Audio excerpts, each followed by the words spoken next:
اقلیم کوهستان روزهای اول ماه سپتامبر روزانه شامل فورمی ساکن و شبانه هوای سرد. این پولیزی ها خربوزه و تربوز در چنین اقلیم پرورش یافتند. در خواجگی دهقانی به نام قادر در دهه غلزور، دهاتی به نام میرزاعلی وایسف در ناحیه واسه این شب و روز وقتی جانوری حاصل پولیزی ها در زمین های للمی می باشد.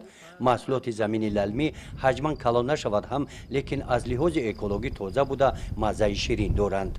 ما در ماه مای 2-3 بار جفت میکنیم زمین با خاطری که نمناکی زیاد بودنش جفت میکنیم. بعد 20 ماه مای میشنونیم. بعد حاضر نه. چند مرتبه جفت میکنیم؟ 3 مرتبه جفت میکنیم. جفت میکنیم. برای چی 3 مرتبه؟ با خاطری که نم تاگ زمین در بیسته. بعد با هم خاطر تا حاضر با نمناکی بارانگاری می بهاری می چیز میشه. در این زمین چنین به نظر می رسد که از پولیزی ها خربوزه و تربوز رو مثل ریگ برین ریختند. طور دهقانان گفتند در پرورش این محصولات امسال با هیچ مشکلی روبرو نشدند. سال گذشته جیره و روباه و محصولات ضرر می آورد.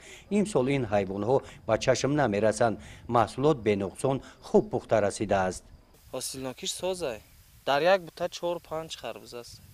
این شب و روزها در غلزور دهقانان سرگرم جمع‌آوری حاصل می‌باشند. این محصولات ها را یک روز پیش از پلک جمع آوردند. آن را در بازار ناحیه انتظارند. مهراب میگوید که کشتی پولیزی در دهه غلزور برابر چاروداری و غله‌کاری یکی از شغل‌های ساکنان است و عائله آنها هر سال با استفاده ثمرناک زمین‌های للمی از حاصل کشتی پولیزی به منفعت عائله و تامین بازار استعمالی درآمد خوب به دست می‌آورند. در للمه این خربوزه از شیرینی بسیار کفیده است.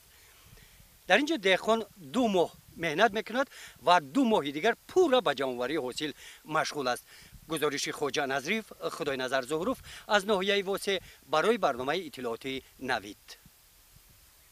بهترین کام بوریه با فکرم.